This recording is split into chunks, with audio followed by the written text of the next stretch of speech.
here to talk about the Springfield Contractors Association and our vision moving forward. One of the things that's just incredible about this organization is all of the things that we're currently doing through liaison committees, through our events, through just all of the momentum that this organization has currently. And what we want to do is we want to take advantage of that momentum, and we want to do anything that we can to continue to advocate for the industry, to provide opportunities for our industry to continue to grow, and to support our members. It's an investment that we're all making to be a part of the SCA. As a part of this vision, it was incredibly important that our vision match with our mission statement, is to advance local construction industry interests, promote safe work environments, cultivate working relationships in order to develop a strong community. Today, we're going to talk to some of the leaders that are a part of that visioning effort. We're going to talk to Mark Gammon, who's leading our efforts on advocacy. We're going to talk to J.W. DeLong, who's going to be leading our efforts in workforce development. And we're going to be talking with Megan Short, who is leading our efforts in engagement. And I'm just super excited about all the things that we have going on. And I can't wait for you all to learn more about it. We've got a lot of great people working on these efforts right now. We're going to be moving the industry forward, and you're going to be a huge part of it. So thank you for investing in the SCA, and we look forward to seeing where we go from here. Mark, there's a whole lot of stuff that goes on behind the scenes at SCA, and everybody knows we do great events, and we've got a lot of public things that people know about, but behind the scenes, there's a lot of things that happen that help promote and advocate for the industry, and is a key part of our vision moving forward. That's something we focused on. But to start off with, maybe you can help us to understand a little bit about what SCA is already doing behind the scenes that helps keep the industry moving forward. Absolutely. It is great, the outfront things that we do. Our events, our general membership meetings with the speakers we have that are pertinent to the industry, all the events we have for networking and everything, whether it's the pig roast, chicken barbecue, our golf tournaments, our shootouts. We have a lot of great opportunities for people to build relationships within the industry, whether it's contractor to subcontractor, the trades within themselves, to the associate members and the architects and engineers. So that is the stuff that everyone sees. The real beauty of what occurs here at the Springfield Contractors Association is what is going on in our liaison committees. That is, we have liaison committees with city utilities, with Springfield Public Schools, Missouri State University, government liaison committee, which takes in the city, the county, MoDOT, city utilities there as well. And it brings everyone together. And that is the real power, because we are solving problems month in, month out that nobody ever knows about. No one knows it's gotten taken care of. And it just helps the process smoother, and it's better for the city, it's better for all the different owners in town, and it's better for our contractors. Absolutely. No, I think that's really key. And it's the problems that go solved that nobody knows about. But to that point, there are times where we find out after the fact that changes are being made, and it's a little bit harder to stop the momentum. And maybe some of these changes, if we had had a seat at the table earlier on, we might have been able to help make them a little bit more palatable, a little bit more feasible from a contracting standpoint, from a construction standpoint. As a part of our vision, we talked about how SCA can maybe get into those conversations a little bit earlier. So can you help us understand a little bit more about, what's next when it comes to trying to be an advocate for the community, not just for the construction industry, but for the community? Yeah, this is kind of a real exciting piece and actually a necessary piece, because what we found over the years is that a lot of these decisions, whether it's with the cities and utilities, the big owners, they have meetings, they have groups, they try to solve problems within, and then so they go through the process, have all their meetings, and they come up with decisions, and then they come to us and present, well, here's what we're going to do.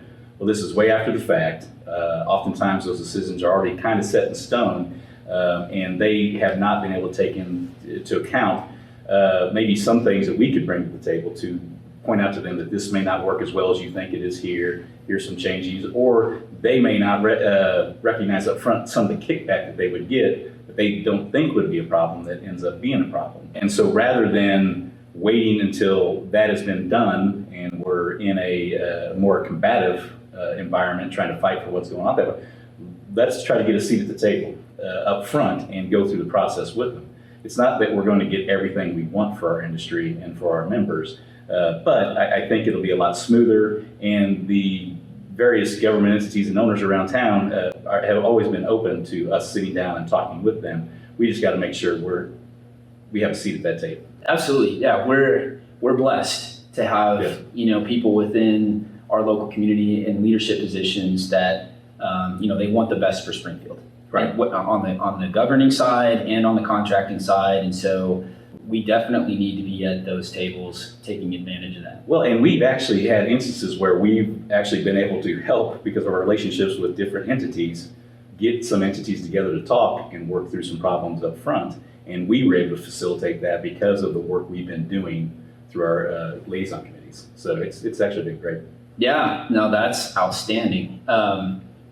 So as far as what are things that you see you some help with? So from an advocacy standpoint, we're looking at, do we need to do a political action committee? Is there lobbying efforts that need to be put in place? What types of things do you think, if somebody was going to want to reach out and be a part of the advocacy wing of what we're doing, what types of things would you see needing some help with? Well, immediately on the horizon, and actually work we've already done before in the prior year, was with the energy codes.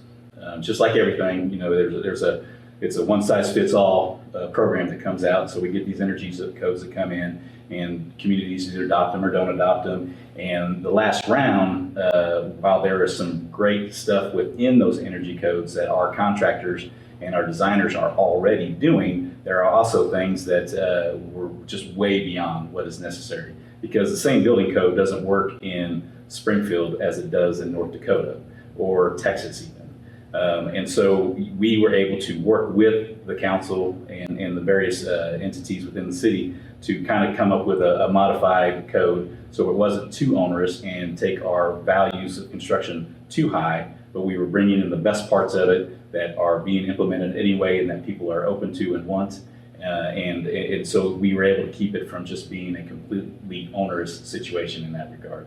Also, during last year, at the start of the pandemic, we were able to work with our local officials and the state officials to let them know and bring to their attention that we are essential for the community. You can't just shut everyone down, send everyone home, and if there's a problem from a construction standpoint, just get everyone back up again and rolling. So it was very important for not just our local community, but for the state as a whole, for the construction industry to still be operating, still be there, and be able to react and help. And so I think that helped not just our members and their employees, but it helped the community and the state. No, absolutely. And that can't be underscored. We were able to keep working at a time where, so moving forward, we're going to be having some meetings, right? Pulling people together, pulling resources. We have some feedback from members that they'd be willing to participate. Okay, so Mark, when it comes to the political process, there always has to be a process in place when it comes to at the state level advocating for the industry. And so can you walk us through what that process is going to look like?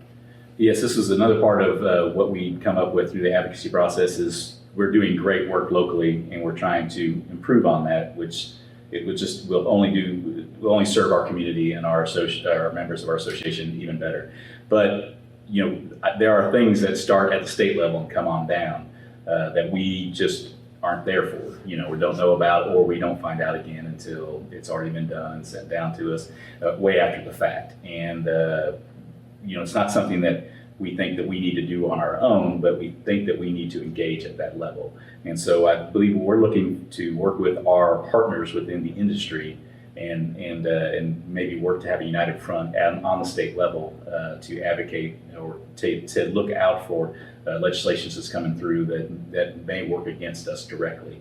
And so we don't know what that looks like yet, but that's part of our goal for this year, is to really look into the possibility of maybe do we get some paid lobbyists up there to advocate for us on issues that we need, and will that help? How will that look? We don't know what that is yet, but we're going to dig into it and as a group work together for it. The other part of it beyond that is if we are getting that involved, and like anything else, the people that are on the city council or who are in the different county commissions or at the state level, do we need to take it a little bit farther and choose sides or promote candidates we believe that will help our industry? And so we're also looking into what the feasibility of a PAC would look like. Does it work for us? Legally, can we do it? Is that something we want to do? Is the membership behind that? We don't know those answers yet, but since we are looking to advocate for the industry, not just locally but across the state, then we're going to entertain that and look at what it would take to get to that point and see if it's necessary. And so we'll be reaching out to those members and trying to figure out how they want to get involved and giving them opportunities to do that moving forward. Do you have anything specific in mind that you're ready for right now? Well, we do know the energy code is coming back around again, and that last process took about a year, and we're about a year out on that. And so that is definitely something that will be one of the first things we are doing. That'll have us working with the council and have us work with the city and everything like that. So that is an immediate need that we'll need to get going on, and we got to have people from every division of our association. We've got to have GCs, got to have subcontractors, got to have architects and engineers, and even insurance people like me. We all bring something to the table. So that's an immediate need that we have from that goal from our advocacy side, is to get involved locally. Awesome. No, that's fantastic. And Mark, I want to personally thank you because you really put in a lot of effort and you're working really hard for this industry, and through the years, your advocacy efforts on the liaison committee, fantastic, much appreciated, and I can't wait to see what continues to move forward as our vision moves forward under your leadership. Well, I appreciate it, but this was all done and started way before I got here. I'm sure a lot of people are going to want to engage in helping advocate for the industry. So can you help them understand, how can they get plugged in to being a part of the vision? Absolutely. This is a really important piece moving forward for the Springfield Contractors Association, and we need a lot of smart people because it's going to take a lot of work to get done what we're thinking about getting done. So please call us. Call Megan at the Springfield Contractors Association. Email her, call her. You can call me, Mark Gambin at Nixon Lindstrom. We welcome you.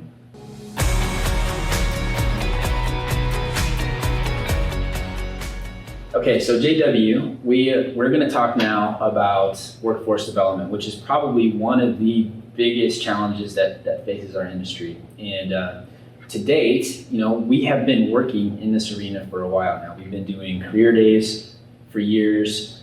We've been engaging school counselors. There's various training programs within the industry, and there's really a lot of positive momentum that has been happening behind the scenes when it comes to workforce development. But we've had some hurdles that we've not been able to really overcome. So from a workforce development standpoint, we have school counselors that aren't really geared towards helping kids understand what a career in construction really looks like.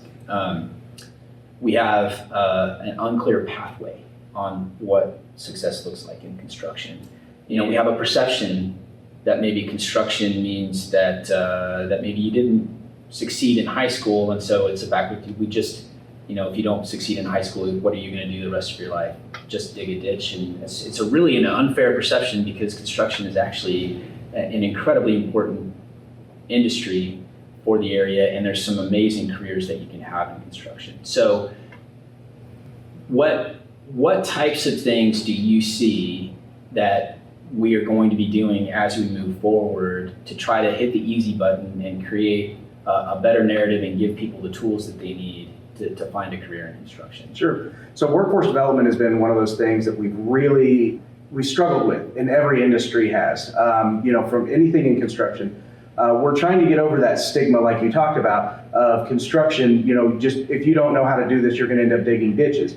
And in the construction industry, we say, if you don't know how to do this, you're going to end up flipping burgers at McDonald's. So, we always seem to downgrade somebody's profession that's out there.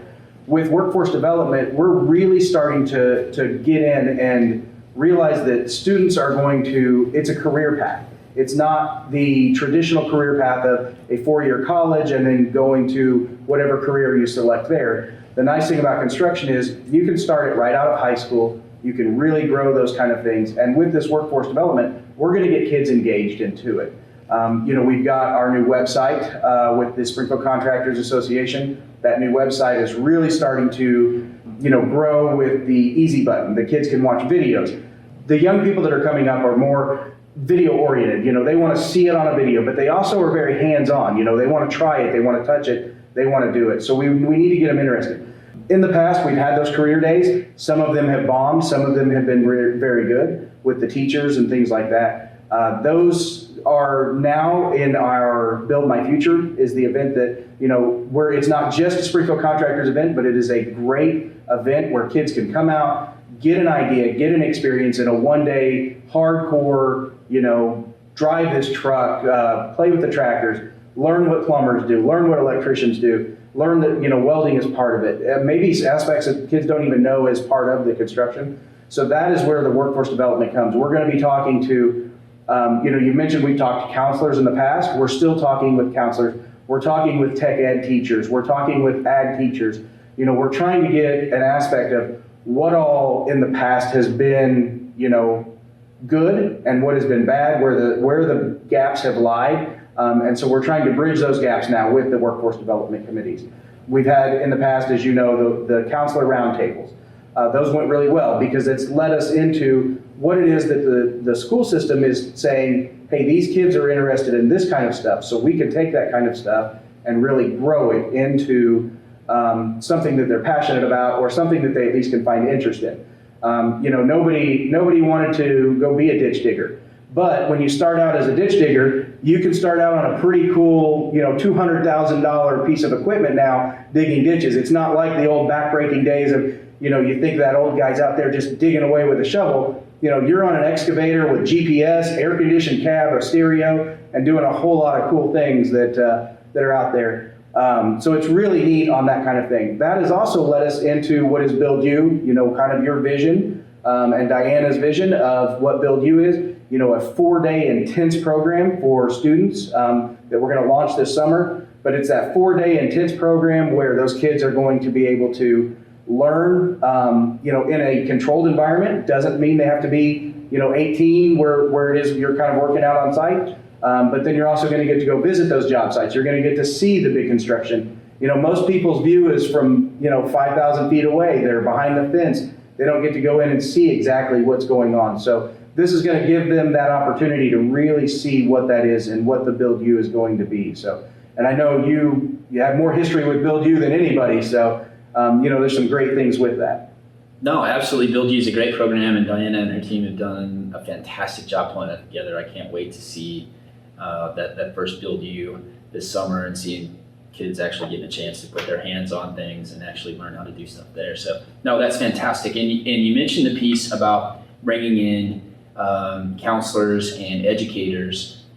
There's a lot of different moving pieces that are already in place. A lot of people are engaged in workforce development. And one of the things that I think you'd probably agree is that with all of these moving pieces, there's really, all we have to do is find a way to get all of those moving pieces to kind of fit together for more of a cohesive vision for how each of those pieces can really promote being in the construction industry moving forward. And so, talk to me just a little bit about how can we use mentoring and how can we use mentoring programs that are already in place, as well as, post-high school education, trade schools, Build My Future. How can mentoring and investing in these kids' lives really have a positive impact on the construction industry long term and on the community as a whole? So we have a big generation gap, as everyone knows. We have where we didn't mentor kids. We actually kind of talked against construction and against the blue collar type workers. Whereas now a lot of those you're seeing more development, more schools are being interested in that. So the mentoring side of it is really starting to grow more in that the teachers are back interested in it, the students are getting back interested in it. People are wanting to create things with their hands. These kids that are out there on YouTube doing creation things and things like that, that's also helping us. Micro with Dirty Jobs has really done a great job of saying, hey, people are out here, they're getting dirty, but they're mentoring these kids in kind of a different way. When we grew up, it was a little bit more of this guy was here, he was telling you, he was showing you what to do. We got that from our teacher. Now we're getting it through these things like our videos and things like that, our events with the Build You. But growing that and mentoring that is going to bring up a generation of students that are going to be into construction. And as our infrastructures that are out there now are getting older, redevelopment of those, you know, a stronger workforce is one of those things that's more important now than it's ever been. Construction has always been a job that people had as a fallback, but it's a true career path where you can make really good money, and you can really be brought up through a system. It's not like the old days where you just got stuck as a ditch digger for your entire career. You know, you started out that way, but you work your way up in the system.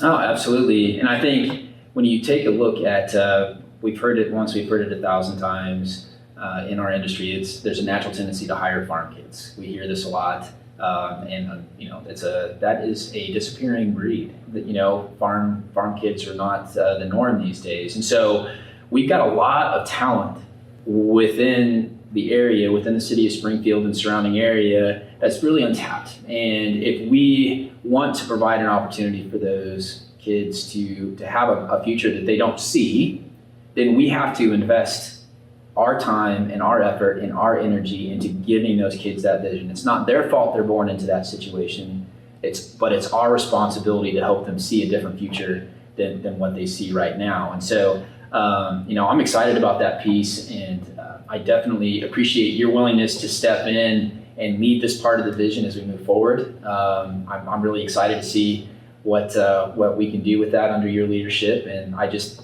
can't thank you enough for being willing to step in and take on, you know, an extremely challenging but hopefully very fulfilling part of our vision as we move forward. So thank you.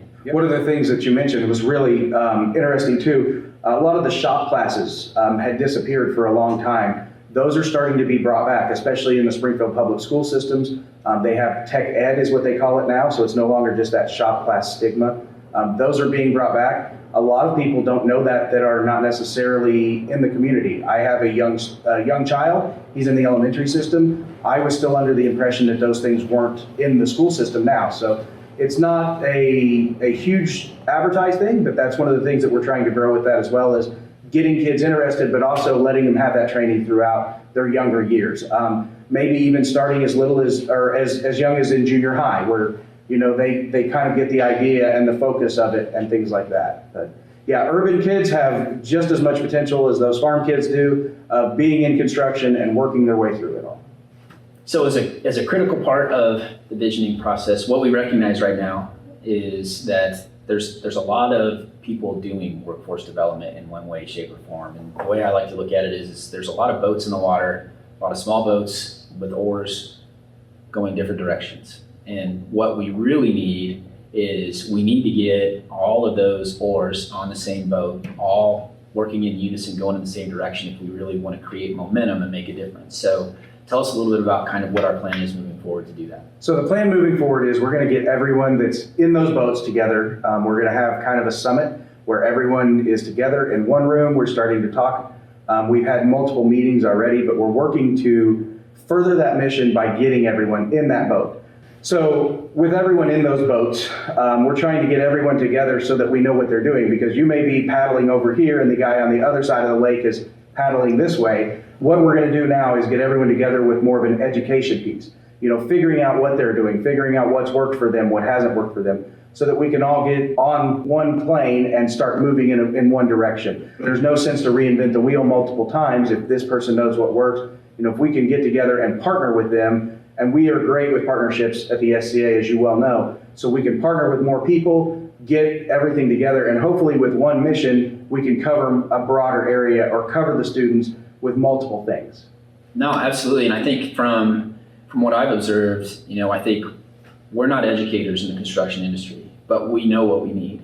And there are professional educators who are great at educating, but they really don't have that experience within the construction industry to know what do they need to teach. And so I think the more we can further those partnerships, the better, through externship programs. And we really need people within the construction industry to step up and be willing to, you know, to educate teachers, to give teachers some experience through the externship program, so that they can help these teachers to understand what they need to teach the students. But through all of these conversations, one of the things that I've noticed is that there are so many things that are happening that people that are working within the industry to advocate for educating students, they don't know what each other are doing. So I love that, we're going to be pulling together everybody in the same room and helping them to see and understand. We've witnessed conversations that people say, I didn't know you guys were doing that. And so just facilitating through the SCA and giving people that opportunity, I think is going to have a huge payoff, big rewards down the road where we can get some real synergy in workforce development. Yeah, absolutely. Getting everyone together is going to be one of the biggest things that we'll do, and we'll continue that year after year. So this isn't going to be a one and done deal. This is a partnership that we're forming with everyone to continue moving forward and going down the road with. So when it comes to workforce development, one of the key pieces of what we're looking at is the mentoring aspect of things. It's that can be an intimidating word when you think about Absolutely. mentoring, but it's not as big a deal as it sounds. It's really about time and what we're all busy. Everybody's busy. We've got a lot going on, and one of the things that you hear in leadership all the time is focusing on the important over the urgent. And one of the most important things that the challenges that faces our industry, based on every piece of feedback that we get and based on our own observations, is the fact that there's nobody to replace the construction worker. And so if we want to focus on what's important, then we need to be focusing on workforce development, and that means investing time into mentoring kids and partnering with nonprofit organizations. So, from your standpoint, JW, how important is having a 10,000 person industry taking a little bit of time to invest in kids? What kind of an impact can we really have? Sure, so that's huge. And like you said, mentoring is a scary word. I started out as an apprentice, as a plumber. I grew into a journeyman. What that is mentoring, but they call it something different. So in construction, most people are scared of that word mentoring because it means that they're going to have to do something and they have the possibility of messing up, and nobody likes that. So it's a huge impact, and it's great if you're going to have somebody that is your apprentice and you're going to teach that person something. We all teach people every day, we just don't realize it. So it's truly a mentoring type thing. But as, like you said, a 10,000 person industry, everyone in construction is very good at not talking about what they do and not bragging about what they do because they are a different breed of people. So the great thing about it is we can go in and we can get these construction workers that are out there who go by and say, hey, I worked on that project. They'll tell their family that, but they won't necessarily tell their buddies that or somebody else that. So if we can get more of those guys that are interested in that, in helping, the more people that are helping, the more people we're training. You can have one guy who's going to teach 5 people and that's not going to work as well, but if you have 5 guys teaching one person, their time is going to be so much less. So that time involvement, the more people that get involved, the less time it will actually take to train that, because you're not as one person trying to conquer the world. We get everyone together, like you said, 10,000 people, they're going to be able to train 10,000 more people. So we really have, as construction, we'll have that next generation of people coming up, getting into the system that we need.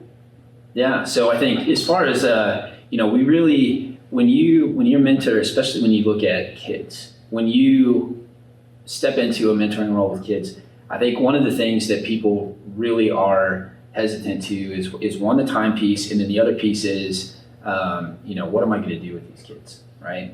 And it doesn't have to be, when you use the word mentor, that's scary. It's really more about just spending a little bit of time with these kids. And when you capture the imagination of a young person and help them to see something that they just don't know exists, you can completely change their future. And when you look at a lot of kids in the Springfield metro area, there are a lot of kids there who just don't know what a career in construction looks like, and they don't have anybody to model that for them. As an industry, if we were to invest in spending just a little bit of time each week with a young person and help them to see that there's just a different way to life than what they currently see as possible, the impact on that can be huge. And it's generations impacting generations. It's the ability to invest in these young people and help them to see not just that a career in construction is possible, but that it can be life-changing for them, right? It can give them, they know they're not going to college per se, but they don't know what they're going to do. This is an incredible opportunity for us to show them there's great career available for them in the construction industry. I'm sure as a child, you probably owned one of the big dump trucks or something like that. We want to get those kids involved at a young age. If you get them interested and they keep that focus of, I enjoy building things. I enjoy, playing with the dirt.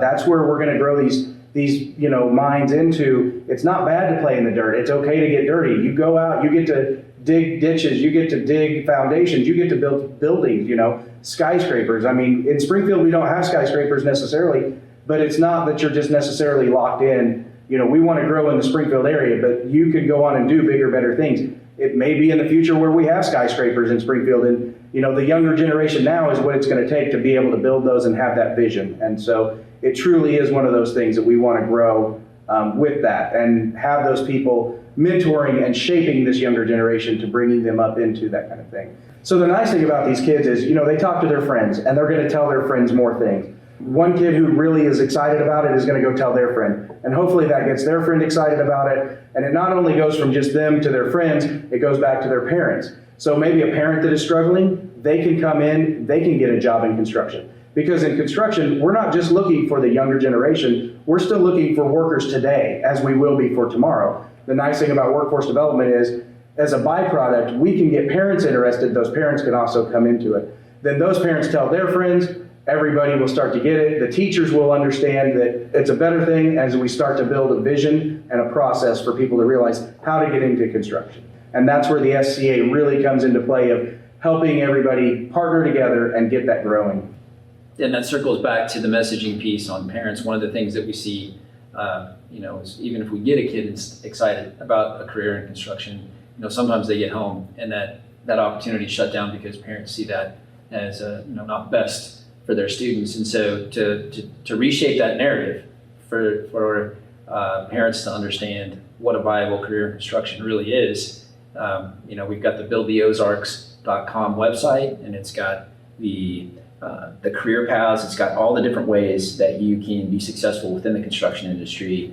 And then, as we mentioned, there's the opportunity then to see videos of actual people who do that work on a daily basis and why they like what they do. And it helps parents to, it helps to reshape the narrative that parents have in their mind that they've been fed for a long time, that a career in construction means that you failed at somewhere else. And that's just simply not the case. So you mentioned on that Build the Ozarks website, there's actually a section just for the parents in there. The cool thing about that is, we've got all kinds of information. It breaks out a lot of the myths that are out there, a lot of the downsides that parents seem to have with the construction. It breaks it down to the core. It can allow them to discuss the realities with their kids, or the kids to discuss with their parents.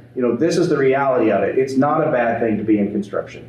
There's lots of ways that you can do it without being the guy 20 years from now with the bad back. There's ways to get in to what is a career path with a great retirement, a great pension, and things like that. Absolutely. So if somebody wants to be a part of this part of the vision, what would you share with them on how they can reach out to you and make that happen? Yeah. So if you're interested in it in any way, workforce development, if you want to be a part of that and getting kids interested, you can definitely contact the SCA office. You can contact me. If you know kids that are wanting to get interested in it, of course, like I mentioned, we have our website. We have plenty of training opportunities with Build You, Build My Future. I know a lot of those students have probably been able to attend that. If you're watching this video and you're not a school that's involved, contact the SCA office and we can try and get your school involved in it as well.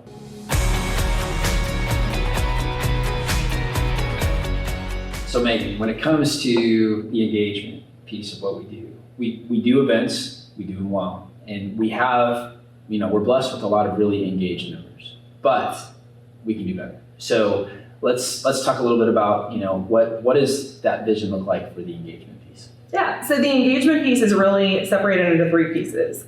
It's engaging our members, engaging the industry, and then engaging the community at large. So we're going to focus on telling our story. The construction industry is fantastic at building things. We're great doers, but we don't reflect on it. We don't, do a good job of being like, hey, did you see that building? That was me. All that kind of stuff. So what we're going to focus on is taking that next step. We're going to celebrate the successes of what SCA has done behind the scenes. We're going to tell our members that, and we're going to make sure that our members feel connected to that. It's not just about SCA. Everything we do is for the industry. Nothing that we do would mean anything without the engagement of our members. The next step is going to be getting that out to the next level of people. We want to make sure that other industry people, potential members, industry partners, things like that, that they're engaged in the same thing. We're all about partnerships. We're all about building our community, and we're just going to make sure that people understand what we're doing, that we're getting out there, we're telling that. And then the third piece will be really focusing on that community involvement that we haven't done as well. SCA is more known in the industry, but once you get outside of economic development, construction, all of that, people don't really know what we do. But if we can elevate SCA in the community, we're really focusing on elevating the industry. And if we can make it a better career opportunity, then that can help with workforce development, that can help with advocacy, and it really pulls it all back together. Absolutely. I think there's a lot of things within the construction industry that go unsung, if you will. And I think there are a lot of really great people in the industry that are doing just amazing things within the community. But like you said, we're not good at letting people know that this is who we are. And I think the perception with construction is that it's a byproduct of other economic development. But it's really an incredibly critical component of that development, because if you can't build the infrastructure to support new businesses, you can't bring in the new businesses. So it's an important part of our entire community. And I love what you said there. Talk a little bit more about what kind of impact is elevating the visibility of the industry and how important we are to this area. How does that impact specifically workforce development?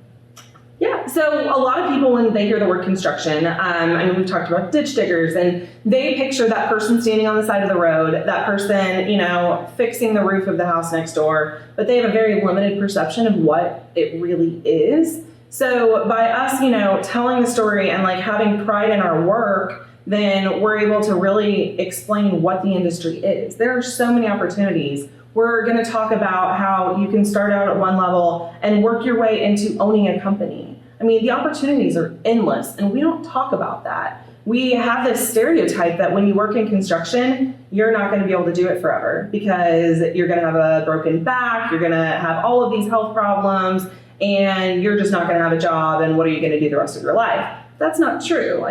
Other industries have done amazing. The healthcare industry, there is a specific career path. You go in as a CNA, and you're not meant to stay in that position. Construction's not different. We just don't do a good job at explaining that. We talk about that there are trades, but people don't realize that there are steps even within that.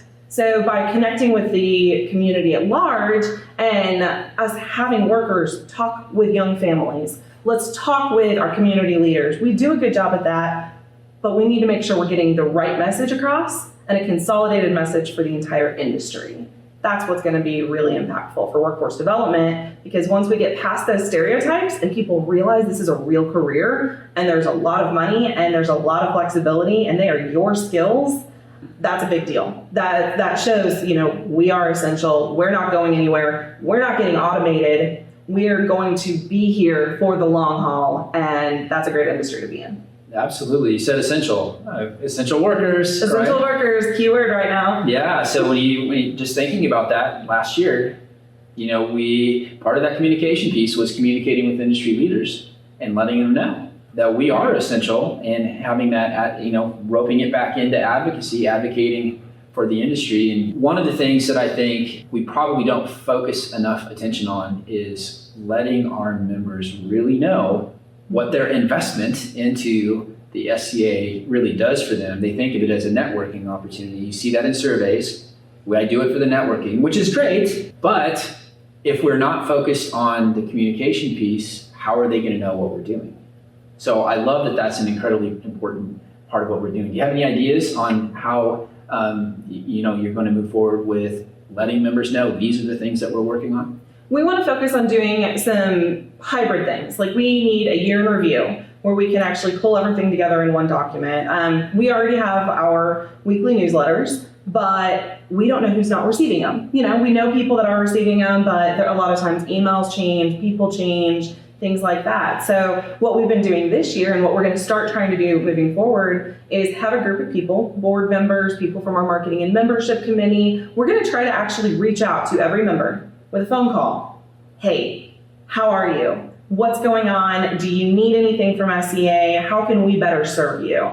So that, there's a touch for every single member, because every member is important and every member has a spot in this industry, and we want for you to feel included. I know that we also have members that are like, I just pay the money so that I'm in the directory. Like I just, that's my advertising. I want my card on the website, whatever. And we understand that. Like they may not be as engaged. They just want that piece of it. But the people that want to be involved, but they don't know how, we want to make sure that they understand where they can get plugged in and make it easier for them to, find their spot in the association. So critical. And I think that, the key piece to that is everybody has their reason to invest. But I want to highlight the fact that it is an investment that they're making into the SCA. And, we're working diligently through this visioning process to make sure that investment meets and exceeds their expectations and probably does things that they don't even realize that they're benefiting for the community and for the industry. We definitely do more than people realize that we are. And I think it's funny because I do hear a lot of people call us the cheap date because, it's a very low cost membership. And honestly, even our advertising opportunities, we try to look at the fact that we have members that are 1 or 2 employees and we have members that are hundreds of employees. We want to make sure that both have an opportunity to have involvement, that both of them are, having an equal opportunity for a loud voice. So that's really where all this engagement is it's making sure that they understand what we can bring to the table, and we want for you to use us. That's what we're here for. It's not just a membership where I want your money and we're just gonna, put you in a book and call it a day. We want to be here for when there's good times. We want to be there when there's bad times. We want for people to be able to use our relationships, and it's just making sure that they're aware of what that opportunity is. Absolutely. And speaking of opportunities, so one of the things that I believe to be a part of this is community outreach type events. And so I know we've got some events coordinated around that, and then there's also the nonprofit side of things about engaging with some of the nonprofits in the area to improve our mentoring opportunities and being more involved and directly engaged within the community. So can you talk a little bit about those two things? Yeah, so we're looking at partnering with other nonprofits, whether that's trade nonprofits, charitable nonprofits. I mean, really expanding our reach that they have people, we have industry workers. So where can we connect the dots on that? That's where engagement really, we go back to advocacy and we pull it all back together. We go back to workforce development and we pull it all together. We're talking about how we need to reach out to younger children. Well, who can we partner with? How can we have an event to get in the community, reach those children in a fun and engaging and educational way, and then also talk to their parents? So we're looking at what that's going to look like, who we need to talk to. We've already talked to some amazing people that are excited to partner, but we want to do this right. We want to make sure that we're taking the time to build something that's going to be sustainable and that can be a staple in the community. So there's a lot of partnerships and there's a lot of conversations. And we also want to make sure that we are honoring people. So it's looking at other nonprofits and other awards and stuff. So whenever SBJ or 417 or whoever has an award, we need to do a better job at highlighting our people. Most of those application processes are really easy. We need to make sure that there are some faces in construction out there showing what the industry really does. And it's stuff like that it shouldn't take a lot of time, but it'll have a huge impact if we all do it.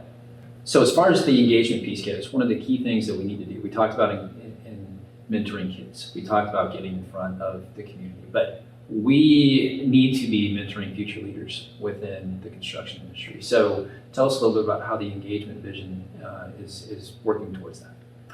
One of the pieces that we have that is great for SCA is we have Generation Next. Generation Next is our group of under 40, and that's been around for years. I mean, it's amazing that we've been able to get that off the ground. They have their own events. They do such a great job with that group. But we want to make sure that we are being intentional about bringing them up as leaders. So they are a group of our up and coming leaders. Well, we're going to try to start taking board members, taking other people that are heavily involved in SCA and partnering them.